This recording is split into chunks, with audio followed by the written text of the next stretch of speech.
Aujourd'hui, on a le plaisir d'accueillir William Ney Cassol, qui est étudiant au doctorat au Centre de recherche en données et intelligence géospatiale, qui va nous parler de segmentation et classification des dunes sous-marines du fleuve Saint-Laurent. William détient un baccalauréat en génie cartographique et d'arpentage à l'Université fédérale du Paraná. Il a poursuivi sa scolarité d'ingénieur à l'INSA Strasbourg dans le cadre d'un échange international. Son parcours en recherche a débuté à l'Université Laval, où il a obtenu une maîtrise en sciences géomatiques.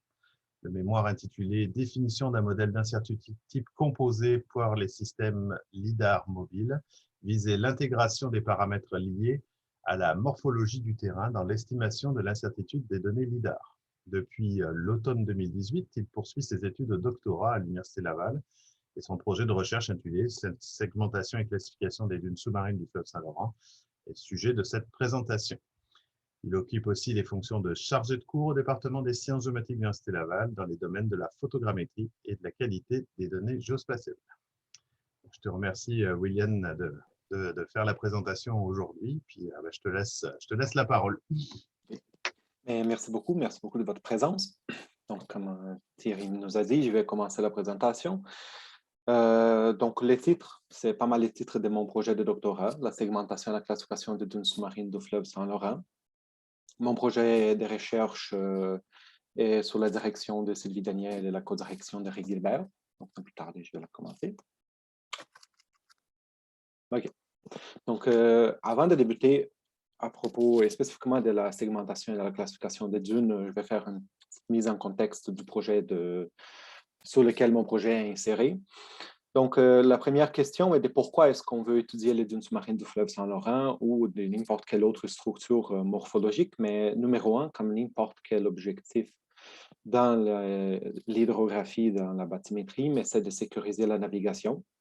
Donc, on veut éviter d'avoir des collisions de bateaux avec les structures qui sont au fond marin.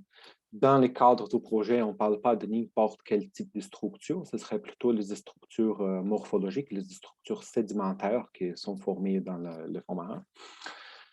Donc, à partir de l'acquisition de données bathymétriques, de données multifacettes, plus spécifiquement dans le cadre de mon projet, on peut les utiliser pour comprendre quelles sont les structures sédimentaires qui sont présentes dans le fond du fleuve. Donc, on génère des surfaces bathymétriques, on veut générer des cartes marines pour sécuriser la navigation, pour les utiliser, et ensuite, on peut venir extraire, venir comprendre toute formation sédimentaire dans les fonds marins. Et à l'aide de toutes ces données bathymétriques et des structures sédimentaires qui sont présentes, on va venir supporter des activités d'ingénierie telles que les dragages. Donc, les dragages, il va s'en servir de la donnée pour à la fois faire la manutention du chenal de navigation, qui va aussi aider à sécuriser la navigation pour éviter des collisions entre les navires, les vaisseaux et les structures sédimentaires du fond marin. Donc, ça, c'est la première partie du projet. C'est plus pour sécuriser la navigation, toutes les activités d'ingénierie qui sont associées et comprendre les structures sédimentaires présentes au fleuve Saint-Laurent a d'autres enjeux. Bien comprendre toutes les structures sédimentaires au fleuve, mais on peut venir, on vise aussi la compréhension, je me reprends, la compréhension du fond marin et des structures sédimentaires qui sont présentes. On peut aussi étudier ou comprendre toute l'érosion côtière. On peut viser les surfaces, toutes les régions dont on a ces risques liés à l'érosion. Tout d'abord, l'érosion côtière, mais on aura des sédiments qui vont se déposer quelque part. Ce sera au fleuve. Et ces sédiments-là vont former les structures sédimentaires d'intérêt, dont les dunes sous-marines. Et une modélisation de la surface du fond marin avec les structures qu'on y retrouve, mais sont utilisées aussi dans les modèles de simulation qui vont prévoir les risques d'inondation à certaines zones côtières. Donc, on utilise les données bathymétriques pour une vaste gamme d'études et la compréhension de la morphologie du fond, mais aussi, elle est liée de la sécurisation de la navigation jusqu'à d'autres contextes applicatifs tels que le risque à l'érosion, un sujet bien évident au Québec, et aussi des zones d'inondation. Donc, la zone d'étude spécifique à mon projet, c'est la zone de la traverse nord du fleuve Saint-Laurent. C'est un chenal de navigation artificiel, donc c'est pas, on doit entretenir le chenal de navigation pour qu'on retrouve toujours une profondeur minimale de 13,5 mètres. C'est qu'avec les jeux de marée, va permettre le passage de bateaux de jusqu'aux 15 mètres de profondeur sur le chenal de navigation. Et les données utilisées dans mon projet ont été acquises par les services hydrographiques du Canada ou par Groupe Océan, qui est un des partenaires du projet. Donc, les projets de Groupe Océan, les données qui ont été acquises sont vraiment les données avant les dragages et après les dragages, ou même pendant les dragages, c'est-à-dire au moins enlevées par jour pendant tout le processus, enlevées avant pour savoir où sont les fonds, les dunes ou les structures sédimentaires qui font d'une sorte que la profondeur soit supérieure à 13,5 mètres. Donc, l'entreprise vise à enlever tous ces surplus de sédiments et les déplacer dans le fleuve dans une autre zone. Donc, on va sécuriser la navigation, on va faire l'entretien de chenal de navigation et toutes les données qui sont fournies dans les projets sont soit en format brut, soit un nuage de points déjà géoréférencé. Donc, on n'a pas accès toujours à la donnée brute telle qu'elle a été acquise sur le terrain. Donc, ici, c'est juste pour vous montrer la traverse nord. Plus spécifiquement, elle est entre l'île d'Orléans et la rive sud du fleuve et une portion de la traverse nord, c'est entre la rive sud et nord, juste après l'île d'Orléans, donc très proche de Québec. C'est une zone assez achalandée, c'est à l'entrée quand même du fleuve Saint-Laurent pour tous les navires qui vont en direction de Montréal, les Grands Lacs, les États-Unis, bref. Donc, dans les contextes spécifiques du projet, le projet comporte 3 étapes.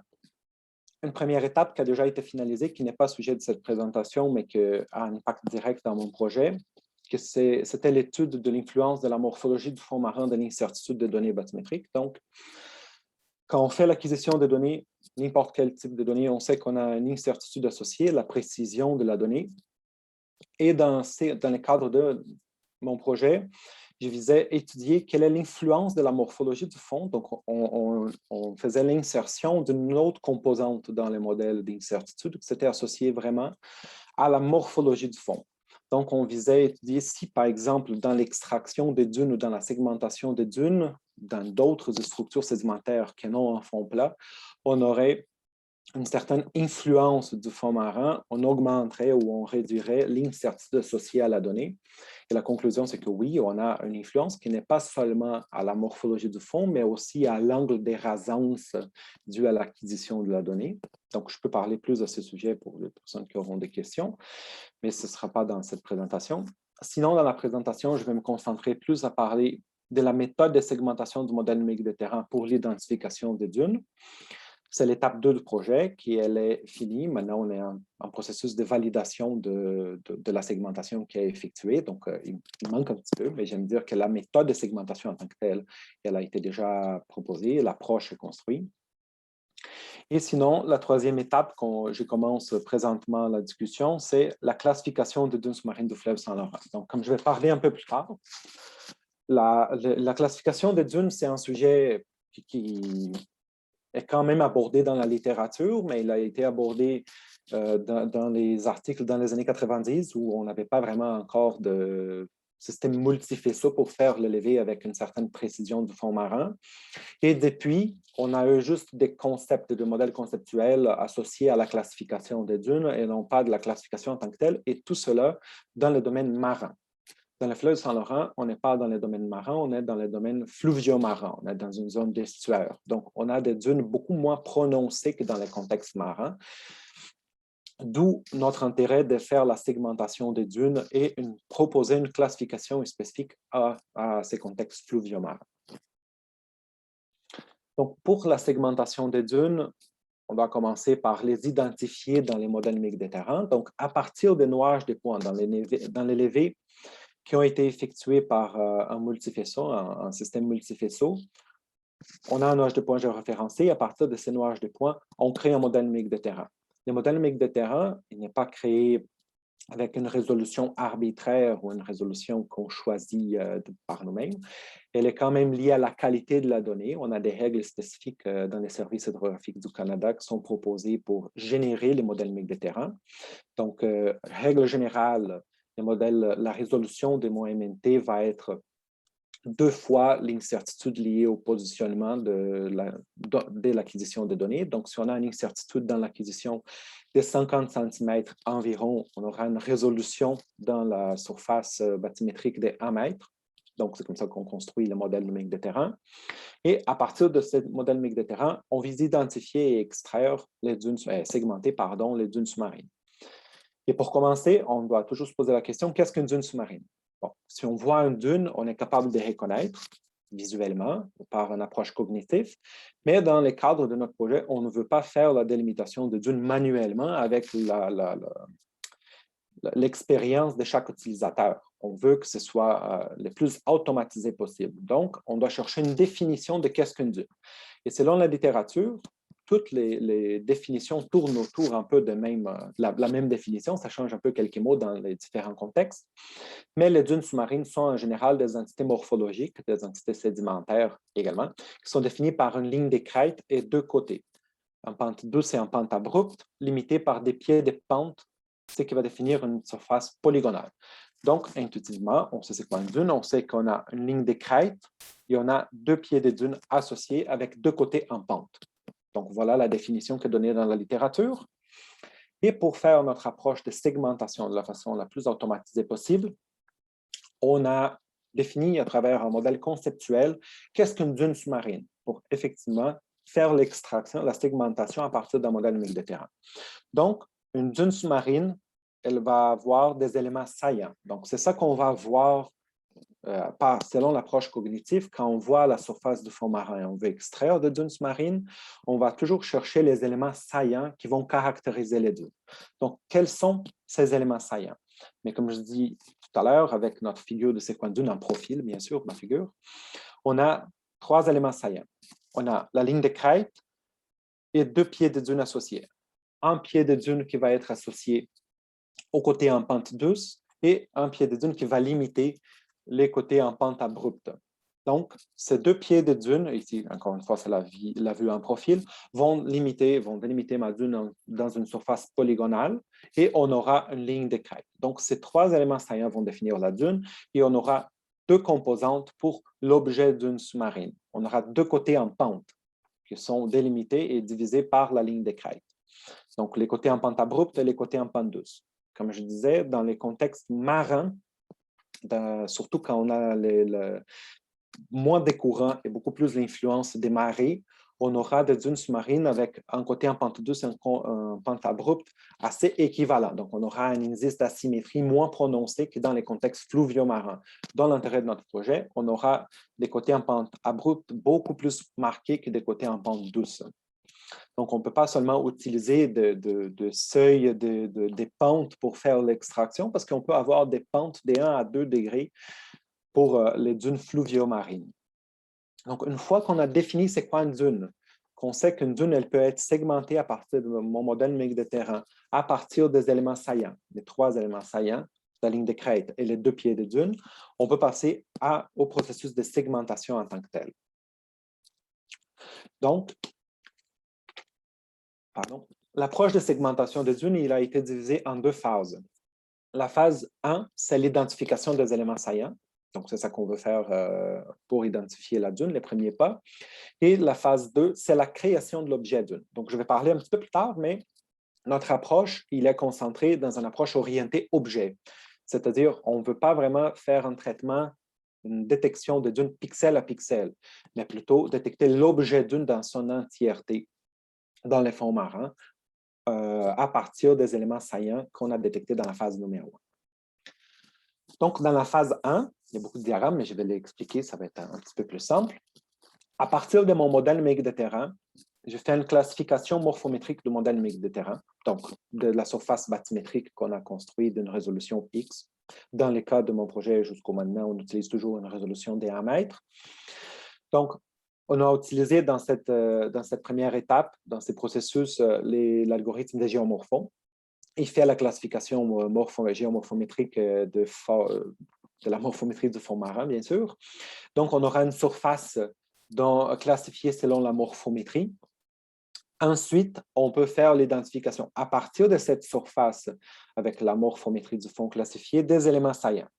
Donc, pour l'identification des éléments saillants, on fait une agrégation de différentes étapes pour avoir les lignes de crête. Je vais expliquer ça un petit peu plus tard. C'est juste la vue générale ici de l'approche. Et dans l'identification des pieds des dunes, on a un concept un peu différent dont on va identifier des zones, dont on a les potentiels dunes et les zones non dunes. Avec ces deux zones, on va pouvoir faire l'identification des pieds de dune et avoir ainsi les deux éléments saillants, ou les trois éléments saillants, qui vont permettre d'extraire, de segmenter la dune à partir du modèle numérique de terrain au départ. Donc, pour la détection des lignes de crête, comme je disais, j'utilise l'algorithme des géomorphons pour la classification de la morphométrie du fond. Plus tard, vous allez voir c'est quoi la classification par le géomorphon, mais essentiellement, les géomorphons vont sortir les 10 phénotypes morphométriques du fond les plus communs. Donc, on a les 10 représentés ici en fond marin plat, en pente avec des zones de crête, des pics et les autres. Donc, pour la détection de zones de crête, on fait une agrégation de deux géomorphons, le peak et le ridge. Avec cette agrégation, on va avoir une image un peu semblable à celle-ci. Donc, toujours les traitements, c'est dans des images binaires. Je vais ensuite utiliser quelques opérations de traitement d'image et de morphologie mathématique. Donc, à partir de l'agrégation de ces deux classes morphométriques, avec quelques traitements d'image, la morphologie mathématique appliquée, et les squeletonisations des zones qui vont rester à la fin. On fait bien sûr un filtrage pour éliminer toutes les petites zones qui sont des zones non correspondantes à des dunes, à un seuil X. On va voir les lignes de crête, donc les premiers éléments saillants détectés qui vont caractériser les dunes sous-marines. Ensuite, on veut détecter les pieds des dunes. Donc, on va faire le même processus d'agrégation pour les zones dunes et les zones non dunes du fond marin. Donc, ça ne veut pas dire que ce sont les zones qu'on détecte déjà une dune, mais ce sont des zones potentielles à avoir une dune. Pardon, encore. Ce sont des candidats à être un objet dune par la suite. Donc, on fait l'agrégation d'autres classes morphométriques, dont celles qui ont été utilisées pour les lignes de crête et quelques autres zones en pente, qui vont caractériser justement les deux côtés en pente de la dune. Et avec quelques procédés encore en traitement d'image et en utilisant notamment la morphologie mathématique, on va arriver à des zones qui sont des candidats à être un objet dune. Donc, ces zones-là vont bien délimiter les pieds des dunes, donc le deuxième élément saillant qu'on cherche pour segmenter les dunes à partir du modèle numérique de terrain. Donc, une vue un peu plus générale de l'approche qui a été développée. Pour la phase 1, c'est l'identification des éléments saillants. À partir de mon modèle numérique de terrain, je vais faire une classification selon la morphométrie du fond marin en utilisant l'algorithme des géomorphons. On peut utiliser n'importe quel autre algorithme ici qui va faire la classification morphométrique du fond. Nous, on a utilisé les géomorphons parce que c'est déjà un algorithme connu, une méthode qui a déjà été développée et testée dans d'autres méthodes d'extraction des dunes dans la littérature, mais on peut utiliser n'importe quelle autre classification morphométrique. Donc, à partir de mon modèle numérique de terrain, on fait la classification morphométrique et au travers de traitements d'images en utilisant la morphologie mathématique, on extrait les lignes de crête et les pieds des dunes. Donc, pour un exemple du secteur G10 de la traverse nord, voici les lignes de crête et les pieds des dunes qui ont été extraits. Donc, pour l'approche, on a les éléments saillants. Donc, tout ça sont les éléments saillants des dunes qui vont me permettre d'identifier les dunes. Mais jusqu'à maintenant, on n'a pas encore l'objet dune. On n'a pas identifié de dunes au fond marin. Donc, on n'a pas les structures identifiées. Maintenant, dans la phase 2, c'est ça qu'on veut faire. On veut passer de l'identification des éléments saillants à l'identification des dunes en tant que telles. Parce que notre intérêt n'est pas d'avoir une ligne de crête en pied des dunes, mais plutôt un objet circonscrit au fond marin. Donc, dans la phase numéro 2, j'utilise les éléments saillants détectés dans la première phase, toujours dans la perspective d'une approche orientée objet, comme je disais au départ. Donc, OBI en anglais, Object-Based Image Analysis. On va s'abstraire, on ne va pas utiliser l'approche pixel à pixel, mais plutôt l'approche orientée objet, dont on va détecter une dune pour chaque ligne de crête conservée et on va la circonscrire par ses pieds de dune.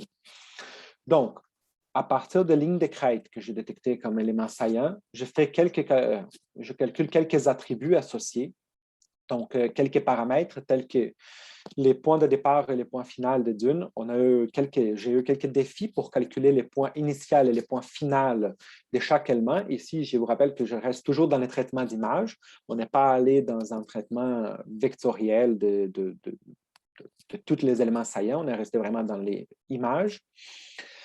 Et donc, en calculant les points de départ et les points de fin les extrémités de chaque ligne de crête, je peux calculer l'orientation de cette ligne de crête. Donc, dans le cas de cette phase dans mon projet, j'ai utilisé l'orientation d'où j'ai calculé un gisement, un azimut de chaque ligne de crête, pour ensuite, en utilisant les attributs, les points de départ, les points de fin et les gisements des lignes de crête, je peux identifier les limites de chaque objet de dune dans le fond marin. Donc, j'utilise les saillances pieds de dune identifiées dans la phase 1 et à partir de chaque ligne de crête, dans un rayon de recherche, je vais trouver où sont la limite de l'objet dune pour avoir à la fin une image avec l'objet dune segmenté à partir du modèle MIG de terrain. Donc, pour être un petit peu plus clair, parce que ce n'est pas clair en regardant seulement un diagramme, hein, c'est ça qu'on fait. À partir des éléments saillants, je vais calculer quelques attributs. Donc, j'ai la ligne de crête ici en vert, j'ai les pieds des dunes qui ont été extraits en magenta, je calcule les points initiaux et les points de fin, donc les deux extrémités de la ligne de crête, je calcule son orientation. Normalement, cette orientation, elle va être perpendiculaire au courant, au sens du courant du fleuve, normalement. Selon la littérature, on peut avoir une variation de plus ou moins 20 degrés, mais dans les cas du fleuve, on voit pas mal cette orientation perpendiculaire au courant général. Et on calcule les gisements. Ensuite, à partir de point de départ, point de fin de chaque dune, les extrémités, je localise où sont les limites de cette crête qui va ensuite être extraite comme une dune à partir de mon modèle MIG de terrain. Donc, vous pouvez observer ici les objets dunes qui sont extraits à partir des éléments saillants détectés dans la phase numéro 1. Donc, quelle est la différence ici? La différence, c'est qu'on ne parle plus de lignes de crête et de pieds de dunes. Ici, j'ai des objets dunes numérotés avec un label, le même label que sa ligne de crête. Ils sont caractérisés par les éléments saillants, mais on a un objet à la fin. Donc, par exemple, je vous présente deux dunes. La dune numéro 4, dont on a sa ligne de crête en magenta, c'est une dune spécifique. On va parler après dans la classification des dunes. On a ces pieds de dunes anciens qui ont été détectés et l'objet un peu en magenta noir dans cette image, ou sinon, plus clairement, un autre objet dune extrait avec ses limites et sa ligne de crête associée. Donc, à la fin, dans la segmentation de dunes, on part de modèle numérique de terrain et on génère une surface dont les objets dunes ont été segmentés. Donc, tous ces processus dans les phases 1 et 2 du projet sont les plus automatisés possibles avec le minimum de paramètres que l'utilisateur doit fournir. Plus spécifiquement, on a seulement les 4 paramètres de géomorphon qui sont fournis par l'utilisateur. Et encore là, on a effectué plusieurs tests dans le projet. Il n'y a pas une différence significative. Bien sûr que plus, on doit toujours utiliser les paramètres de géomorphon avec la résolution d'OMNT qu'on utilise au départ, mais il n'y en a pas une influence si grande selon la littérature. On a un seuil qui a été commencé dans un autre projet dans le cadre de la même recherche. Donc, on a utilisé des paramètres ajustés pour les cas de dunes, mais c'est une approche le plus automatisée possible. Donc, à la fin, on débute avec un modèle MIG de terrain et on a une surface avec les objets dunes segmentés, encore une fois, sans l'intervention de l'utilisateur. Donc, un autre exemple, parce que je vais vous montrer, pardon, je reviens. Ici, c'est une zone spécifique de la traverse nord, dont on a un type spécifique de dunes, c'est une dune Barkhane, je parlerai plus tard. Et les autres dunes sont des dunes 2D, des dunes 3D, quelques dunes beaucoup plus linéaires, perpendiculaires au courant. Donc, on a bien sûr validé la méthode de segmentation. On n'est pas resté seulement dans une zone de la traverse nord. La traverse nord, elle fait environ 80 km au total. Et on a différents types de dunes selon les différents secteurs de la traverse nord. Donc, plus proche de Québec, on a un type de dunes. Plus on s'en va vers le nord, vers la fin de la traverse nord, on a d'autres types de dunes. Donc, le secteur G10, il est pas mal au milieu de la traverse nord. Si on revient au début de la traverse nord, vous pouvez voir qu'on a d'autres types de dunes. Donc, c'est sûr que ce n'est pas instinctif, mais on a d'autres types de dunes où se forment. Ici, beaucoup plus de dunes tridimensionnelles, des dunes embarquantes, je parlerai plus tard dans la classification, et des dunes qui sont plus petites que les dunes qu'on retrouve, donc les dimensions inférieures à celles qu'on retrouve plus au nord de la traverse nord. Donc, ça sont les dunes qu'on retrouve plus au nord de la traverse nord, dans le secteur G14, juste en vous rappelant qu'on a 15 secteurs, donc c'est l'avant-dernier secteur de la traverse nord. Ici, on a un champ de dunes, donc la fin d'une dune, donc la ligne, les pieds d'une dune, de sa fin correspond au début de sa prochaine dune, donc on n'a pas une surface entre les deux dunes qui correspond à une autre structure morphologique. C'est juste pour vous montrer qu'on a validé avec des différentes zones de la traverse nord, différents types de dunes. Donc, une vue générale de l'approche, je parle du modèle MIC de terrain. J'ai fait la classification de la surface selon la morphométrie du terrain en utilisant l'algorithme de géomorphon. Je fais l'extraction des lignes de crête et des pieds de dunes, comme vous pouvez voir ici, en bleu et en rouge superposés au modèle MIC de terrain. À partir des lignes de crête et des pieds de dunes, on va générer les objets dunes. On va aller chercher sa limite de chaque objet dune et non plus maintenant les éléments saillants pour avoir à la fin les objets dunes classifiés, segmentés, pardon. Donc, il y a quelques problèmes encore, mais ce sont des problèmes pas vraiment associés à la méthode de segmentation, mais ce sont des problèmes qui vont être réglés à l'étape des classifications, comme par exemple la superposition des dunes. Est-ce que cet élément, par exemple, que je vous montre, l'élément un peu gris-vert, est-ce qu'il est effectivement une dune ou il fait partie de la dune bleue puisqu'il la superpose? C'est un problème de segmentation, mais pas vraiment, parce qu'on va adresser tous ces problèmes dans la classification, ou on pense les faire d'au moins. Sinon, on a une autre question, par exemple, les dunes, si je reviens une diapositive, est-ce que cet objet dune, par exemple, c'est une seule dune ou sont trois dunes? Donc, on a les dunes en fourche, si on peut dire, ou des dunes subrectilignes, plusieurs dunes dans une seule. Bon, tout ça sont des problèmes dans la segmentation qui vont être adressés dans la classification par la suite. Donc, j'entre maintenant dans la classification des dunes pour adresser quelques problèmes qu'on a vus dans la segmentation et pour proposer une classification spécifique au contexte fluvio-marin et mettre peut-être à jour la classification qui a été proposée dans la littérature en se basant sur cette classification. Donc, on se base sur ce qui a été fait dans la littérature pour pousser un peu plus loin la classification. La classification, qu'est-ce qu'on fait? Quels sont les éléments qu'on peut utiliser dans cette classification? Mais ce sont les dimensions de toutes les structures qui ont été extraites, tous les objets dunes qui ont été segmentés. Donc, on a plusieurs métriques à extraire, donc sa largeur, sa longueur totale. On peut venir aussi parler de sa longueur du côté en pente douce, c'est la longueur du côté en pente abrupte, pour ensuite sortir des ratios d'asymétrie, donc on sort des indices, d'asymétrie des dunes entre les côtés en pente douce et pente abrupte, mais plus proche des 1, plus on va avoir une dune avec les côtés en pente douce et en pente abrupte égales ou avec la même longueur. Et aussi, on peut faire le même type de ratio de classification avec des indices d'asymétrie angulaire de la pente des deux côtés du même objet de dune. Pardon. Donc, la classification, dans la littérature, on a quelques classifications qui sont déjà proposées. Donc, celle-ci, c'est la plus récurrente. On va classifier les dunes en dunes Barkhane, donc une dune qui va faire une espèce de U ou de V avec sa ligne de crête et les deux côtés en pente douce et en pente abrupte. Ensuite, on a des dunes tridimensionnelles et des dunes bidimensionnelles, des dunes 2D.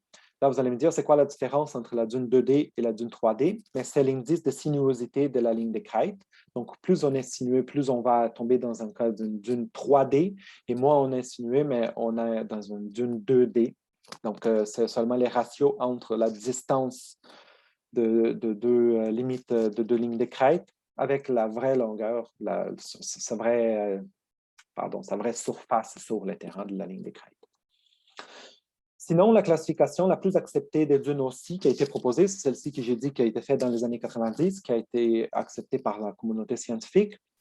On va seulement sortir quelques classes, dont des petites dunes, des moyennes dunes, grandes dunes et des très grandes dunes. On se base encore sur cette classification pour toutes les dunes de la traverse nord. Néanmoins, ici, on utilise des données avec une résolution d'1 mètre. Donc, selon la classification et selon la qualité de la donnée acquise, on trouve un peu gênant de venir extraire des petites dunes, même parce qu'elles ne seraient pas détectables par notre méthode de segmentation, parce que les petites dunes ont une longueur entre 60 cm et 5 mètres et une hauteur entre 7 cm et 40 cm. Donc, on sait que la qualité de la donnée est déjà un peu... elle n'est pas... La qualité de la... Pardon. Cette classe-là, elle est inférieure à la qualité qu'on peut obtenir avec la donnée acquise, donc on ne peut pas extraire de petites dunes. Ensuite, les dunes moyennes, on est encore en phase de test pour savoir si on peut effectivement les extraire. Les grandes dunes sont celles qu'on va effectivement extraire dans la traverse nord, sont des objets entre 10 et 100 mètres de longueur, et des très grandes dunes qu'on n'a pas encore vues dans la traverse nord. Donc, je ne pense pas qu'on va extraire d'un sujet de données, mais la méthode permettrait de la détecter. Encore là, on n'est pas certain que les dunes moyennes seraient extraites dû à sa longueur entre 5 et 10 mètres. Donc, ce serait entre 5 et 10 pixels dans l'image, dans le traitement d'image. Donc, dans la méthode que je vais proposer dans le projet, maintenant c'est pour le futur, ça, on commence la discussion. On va considérer tous les paramètres dans la classification des dunes, donc toute la géométrie, l'orientation, l'indice d'asymétrie. On va sortir aussi des paramètres de volumétrie qui vont être utilisés par la suite pour les dragages, par exemple. Si on a des données d'appoint, mais on peut sortir de classes associées à la granulométrie des dunes, les différents sédiments qu'on la composent. Est-ce que les dunes présentent un risque pour la navigation ou non, toujours dans les volets sécuriser la navigation, entre autres paramètres qu'on va considérer. Et comme je disais tout à l'heure, d'autres relations qui seront possibles. Par exemple, la superposition des dunes isolées, donc des dunes qui ne font pas partie d'un champ de dunes ou des champs de dunes dont la fin d'une dune correspond au début de la prochaine dune. Les classes vont aussi prendre en considération l'avis des différents experts. Donc, on sait que les données bathymétriques ne sont pas seulement utilisées par des géomatriciens ou par des hydrographes, sont utilisées par une vaste gamme de professionnels de différents domaines qui ont de différents besoins. Donc, dans les classes qu'on va proposer, potentiellement, on va utiliser l'avis de ces experts pour générer des classes un peu personnalisées avec ce qu'ils cherchent dans les différentes classes. Donc, par exemple, dans le domaine de la sédimentologie, qu'est-ce qui est intéressant pour un sédimentologue? Mais peut-être les dimensions, l'orientation de dunes, la granulométrie, l'indice d'asymétrie et la relation spatiale. Est-ce que c'est dans un champ de dunes? Est-ce qu'elle est superposée ou est-ce qu'elle est isolée? Sinon, pour la navigation, mais on n'a pas besoin d'autant de détails. On a besoin plutôt de dimensions, l'orientation, sa profondeur et la localisation précise pour à la fois la contourner ou à la fois venir faire le dragage par la manutention de Schnook, qui serait une autre classe, un autre type de classification qu'on proposerait dans l'optique du projet. Donc, c'est pas mal ça pour la classification des dunes. Je suis encore en développement de cette troisième étape du projet qui viendra juste après la validation de la méthode de segmentation des dunes. Donc, sinon, mais merci beaucoup de m'entendre parler de mon projet de recherche. Merci beaucoup aussi à tous les partenaires de soutien financier, de données et des structures données par l'université. Merci. Merci William pour cette présentation extrêmement claire et très pédagogique de ton projet de recherche. C'est vraiment très, très, très intéressant. Est-ce qu'il y en a qui ont des questions pour William?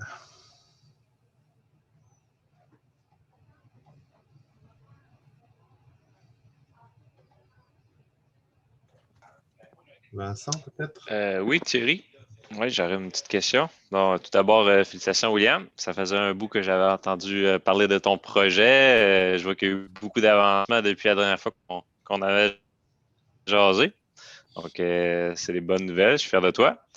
Moi, j'aurais une petite question. Dans ton approche, dans ta présentation, tu restais plus au niveau conceptuel sans parler de technologie, mais est-ce que tu pourrais nous dire un peu dans quoi tu fais tes développements de traitement d'image, quelle technologie tu utilises, est-ce que tu vois avec du code, utilises-tu des logiciels plus avec des outils un peu comment tu fonctionnes là, pour faire tes traitements. C'est une très bonne question. Merci beaucoup. Effectivement, je n'ai pas parlé dans ma présentation, mais tout ce qui a été utilisé, tout ce qui a été développé jusqu'au maintenant a été fait sur MATLAB.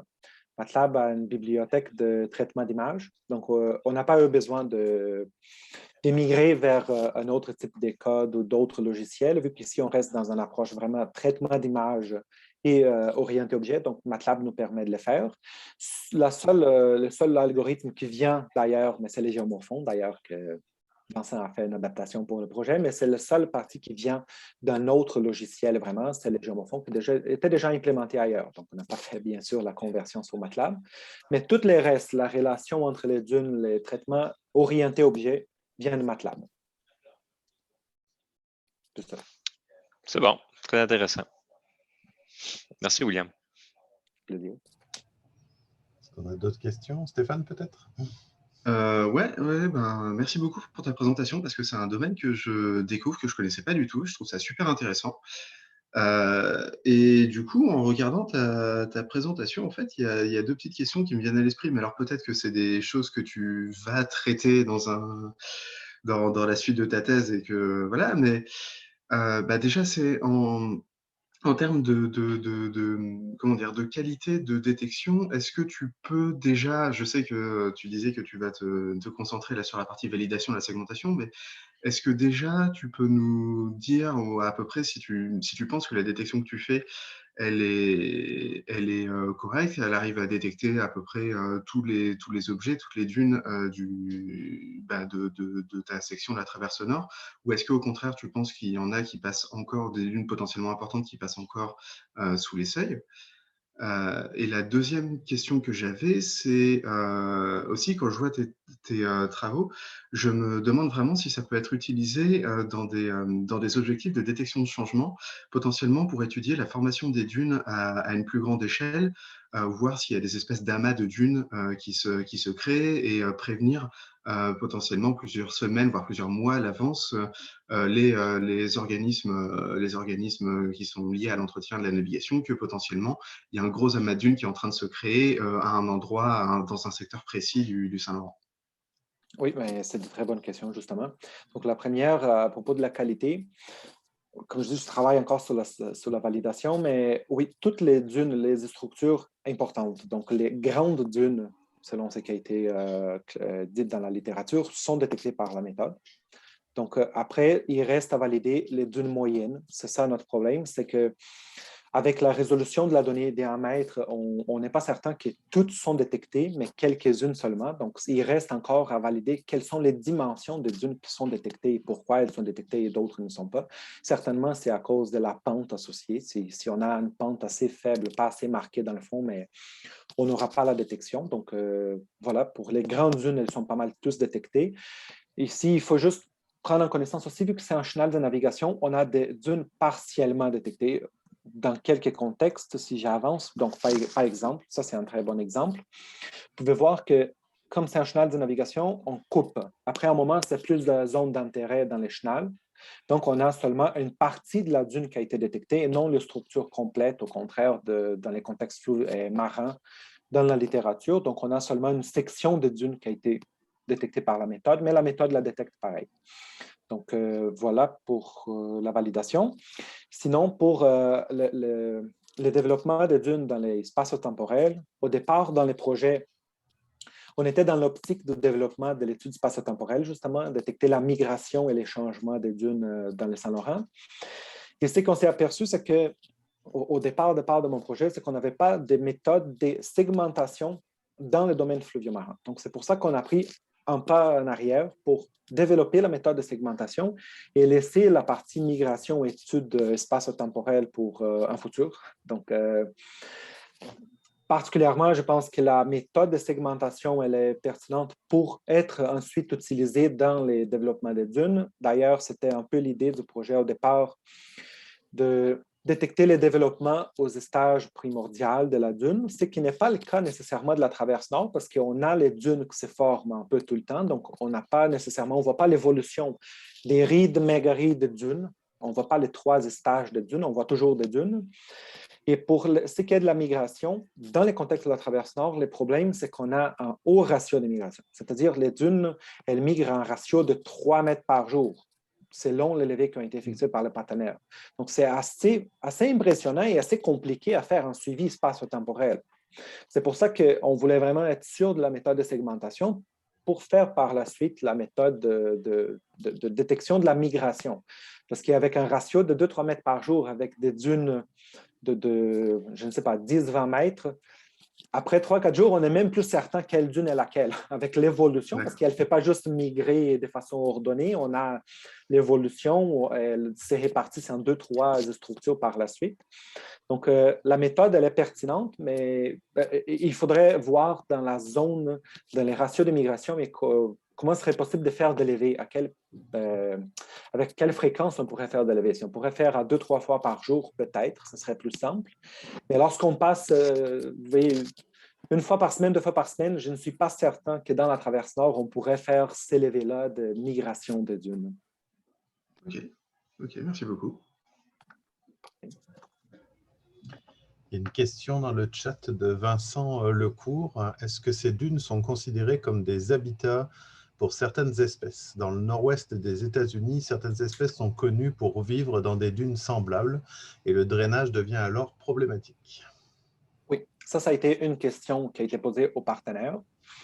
Vu que je n'ai pas de réponse concrète, je vais vous dire ce que je sais à propos de la traverse nord. Vu que c'est un chenal de navigation artificielle, il a toujours été dragué dès sa construction. Donc, peut-être qu'au départ, oui, il y a eu tout un enjeu lié à l'habitat. Mais aujourd'hui, le chenal est dragué 2 fois par année au minimum. Une fois à la fin du printemps, une fois avant l'automne, donc avant la saison d'hiver. Donc, il est dragué 2 fois par année pour le maintien du chenal. Et il ne semblait pas être un problème pour les habitats de différentes espèces. Mais comme je dis, ça a toujours été un chenal artificiel qui a été construit, si je ne me trompe pas, aux années 70. Donc, il ne semble pas être un enjeu à date dans la littérature, d'au moins. C'est à voir s'il y aura des études à ce sujet par la suite. Est-ce que c'est bien répondu?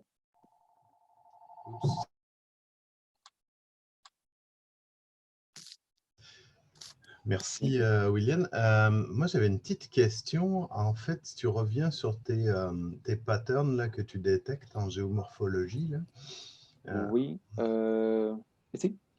Non, au début, vraiment où tu as les... Oui, là. Ouais, c'est exactement ce slide-là. Oui.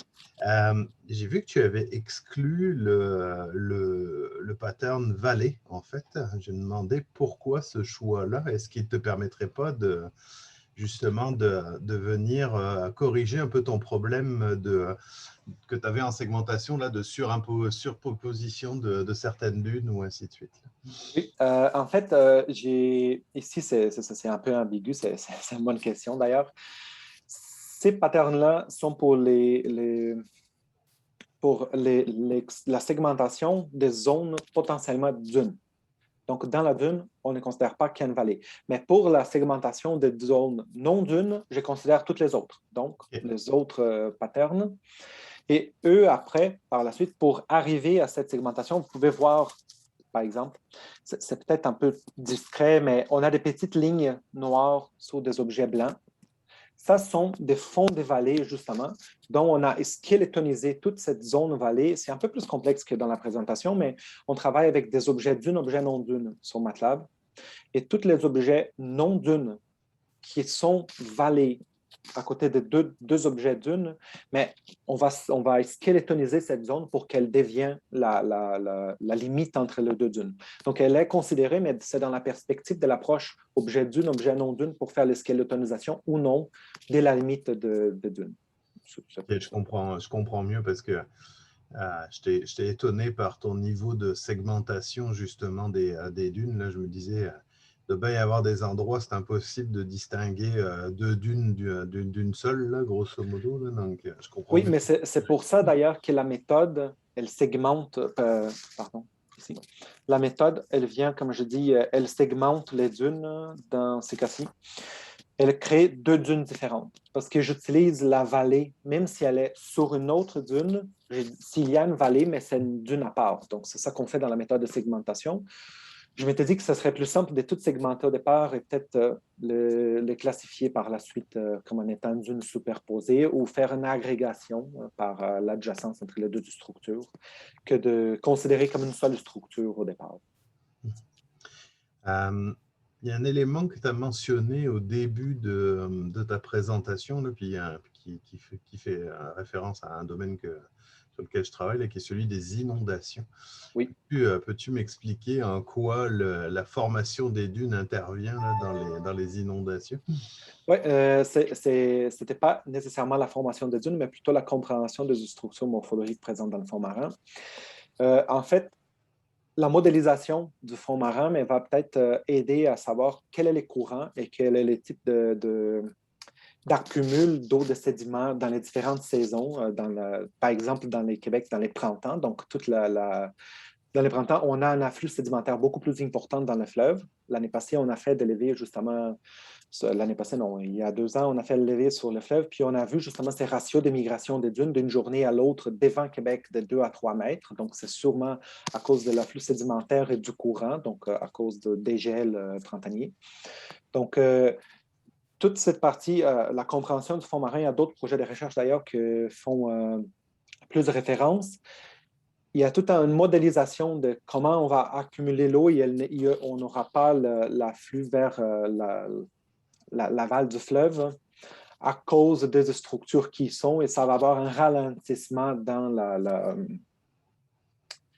je me viens juste le terme en portugais, je suis vraiment désolé, dans les flux d'eau et de sédiments dans le fleuve. Donc, c'est plutôt ça, la modélisation de qu'est-ce qu'on a dans le fond marin, ça peut avoir un impact de comment on peut avoir des inondations ou non. Si on a un fond plat, mais par exemple, dans les fonds plats, c'est soit parce qu'on n'a pas assez de courant ou soit parce qu'on a beaucoup de courant, justement, et il n'y a aucune structure qui se forme. Donc, si on a beaucoup de courant, on n'a aucune structure, mais ce sont des zones qu'on aura peut-être moins de risques associés à l'inondation, tandis que si on a beaucoup de structures sédimentaires dans les dunes, peut-être qu'on a un plus grand risque d'inondation associé.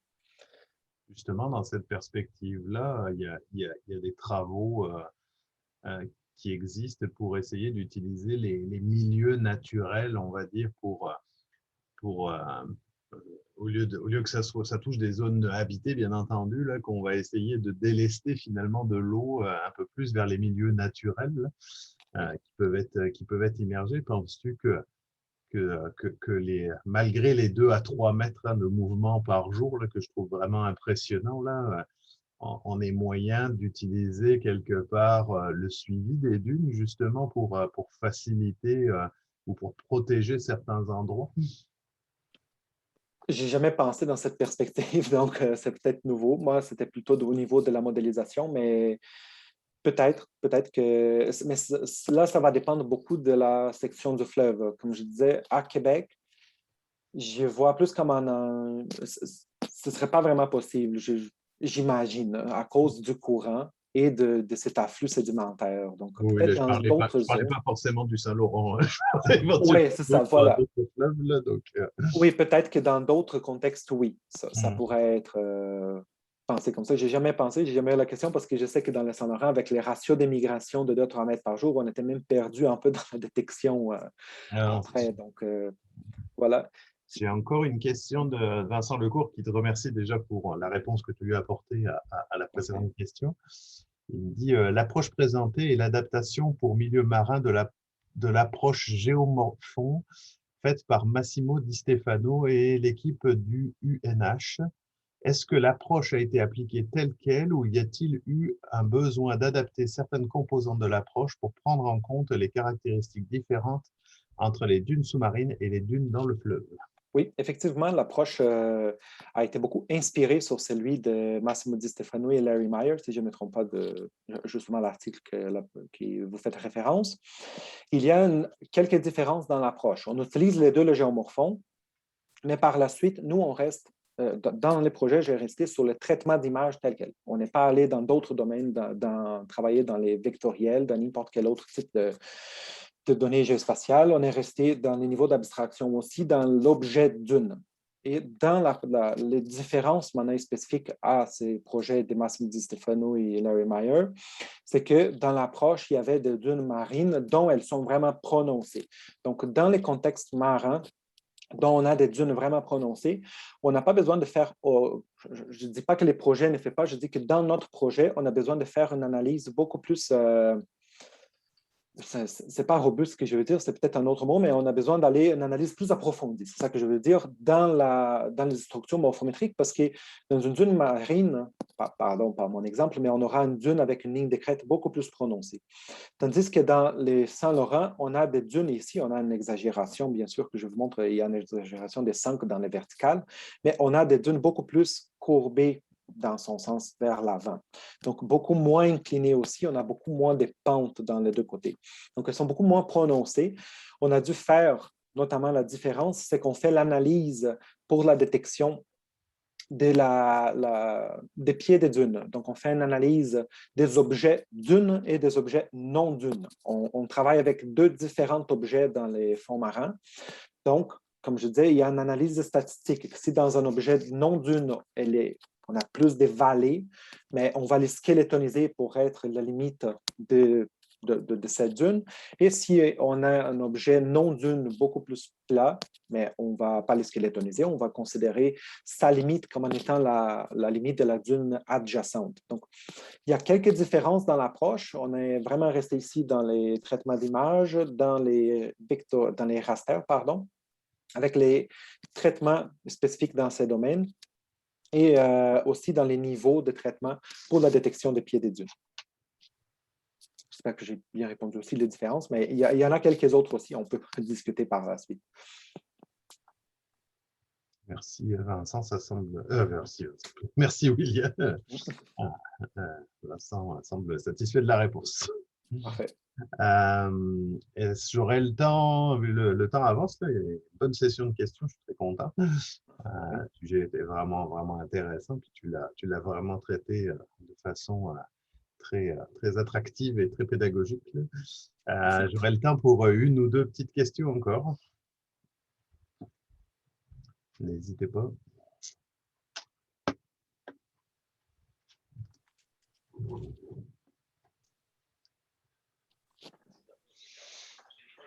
Peut-être une autre petite question, William.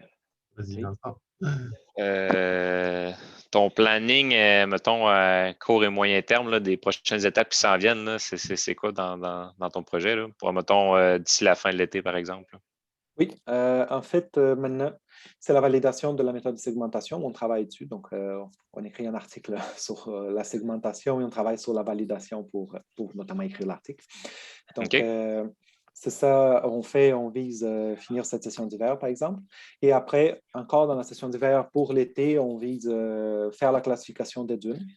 Donc, basé beaucoup sur ce qui est déjà présenté sur la littérature, sur les dunes moyennes, grandes. On va se baser sur tout ce qui a déjà été développé et on va essayer d'avoir l'avis des différents experts. Donc, on veut au moins un hydrographe, un sédimentologue, un géographe, un géologue, je ne sais pas, d'autres experts qui peuvent utiliser des hydrographes, qui utilisent les dunes sous-marines pour différentes applications.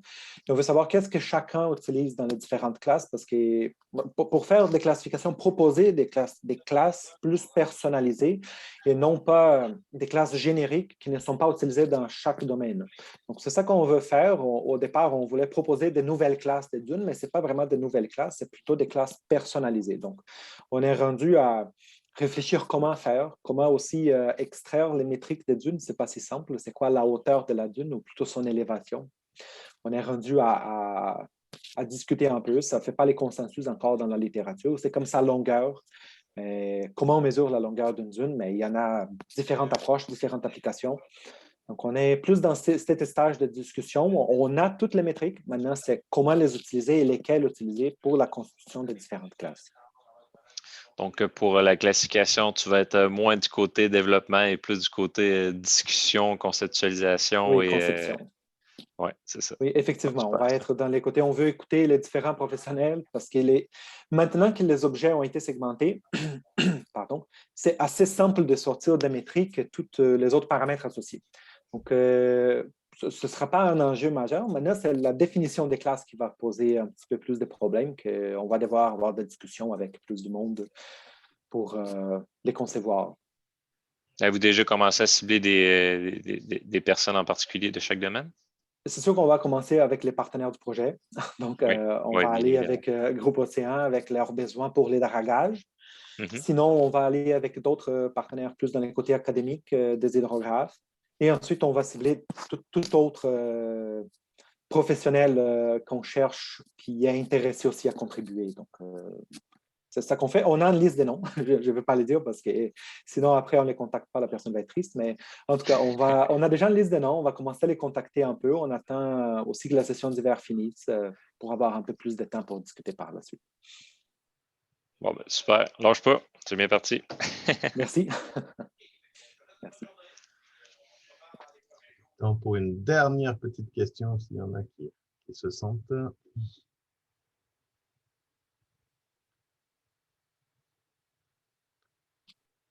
Non. Bon, ben, écoutez, on va s'arrêter là. Un gros merci, William, pour cette présentation. Oh, mais merci à vous d'être là, m'écouter, me donner l'opportunité de présenter le webinaire. C'est le rôle du centre aussi, de mettre de l'avant les bons travaux de recherche de ces chercheurs. Hein, donc, restez à l'écoute, à l'affût des nouveaux webinaires. Là, la programmation va être annoncée dans les prochains jours là, pour la suite des dates. Donc, n'hésitez pas à consulter le site, à regarder sur LinkedIn, Facebook, et puis donc l'enregistrement de cette session-là sera disponible très bientôt sur le site web du CRDIG. Merci à tous et puis je vous souhaite une bonne journée. Merci beaucoup. Bonne journée. Merci, bonne journée, au revoir. Au revoir.